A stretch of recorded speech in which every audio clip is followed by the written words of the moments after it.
ওই যে কিছুদিন আগে আপনারা শুনছেন বাংলাদেশের কোন এক জেলায় কবর থেকে একজনকে উঠাইয়া পুড়িয়ে ফেলছে, শুনেন নেই? সে নাকি ইমাম মাহদি দাবি করত। তো ইমাম মাহদি তো এত তাড়াতাড়ি মরার কথা না, সে মরলো কেন? ইমাম যদি মরে মুক্তাদির উপায় কি? ডাক্তারের রোগে ধরলে রোগীর উপায় কি? ইমাম মাহদি আসবেন, গোটা দুনিয়াতে ইসলাম কায়েম হবে। আর রাজবাড়ী যদি ইমাম মাহদি থাকে, ঢাকার শহরের অবস্থা তো খারাপ কেন? হ্যাঁ, ভণ্ডামিরও তো একটা সীমানা থাকা উচিত।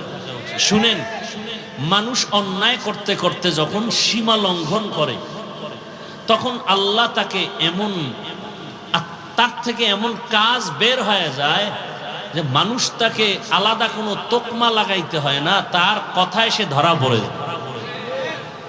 তার কথায় সে ধরা পড়ে যায়। বড় কঠিন জিনিস। না পারি কইতে, না পারি সইতে, বড় কঠিন হালাত।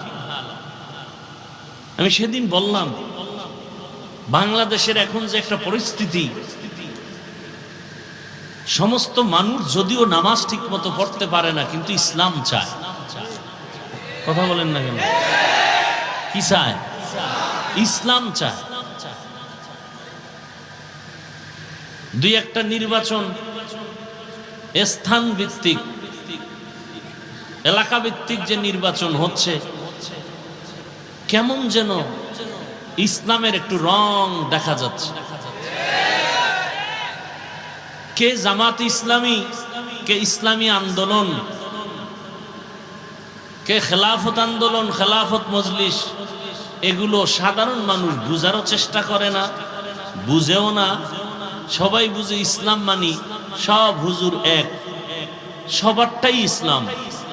আলাদা আলাদা যদি বলি অমুক আমার না, আমি আমার, তখন মানুষ বিভ্রান্তের মধ্যে পড়ে যায়।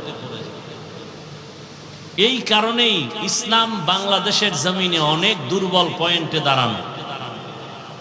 না হয় আলেম ওলামা যদি এক প্ল্যাটফর্মে আসে, এ সোনার বাংলায় দাঁড়িয়ে কোনো নাস্তিক, কোনো বেঈমান কথা বলার সাহস পাবে না। কিন্তু কোটি কোটি টাকা ব্যয় করা হচ্ছে কিছু মুনাফিকদের মাধ্যমে, যেন আলেমরা এক হতে না পারে।